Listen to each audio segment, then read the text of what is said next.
So you can stand and chat, you'll just be with them running away. Enw fi di Mae Mair Aubrey a dwi'n gweithio i Cheshire fatha Rheolwr Gwasanaeth i Cefnogaeth Byw Gogledd Cymru. Rôl fi dwi'n mynd hyn o gobeithio, mae'n gymaint o variety. Di sy'n gorau editio hyn i gyd. Mae o'n gwaith rewarding ofnadwy. Mae'n dibynnu'n union beth sy'n mynd ymlaen i be dwi'n neud. Dach chi'n iawn? Yeah, are you ready to go? Yeah, we're going to be going in about 5 minutes. So mae o gyd i wneud efo gwneud siŵr bod y tenants da ni'n gwachod ar ôl yn cael y gofal ac y bywyd gorau fedra nhw. Da ni'n cael lot o hwyl yn gwachod ar ôl nhw. Os mae yna lot fwy i'r gwaith na just helpu molchau newid a codi.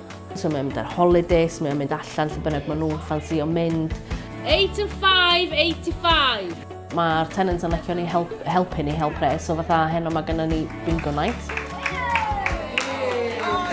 Mae o'n deimlad mor dda bod fi wedi sefyll na a gwachod pawb yn enjoyo'u hunain gymaint efo rhywbeth o'n ni wedi helpu organisio iddyn nhw.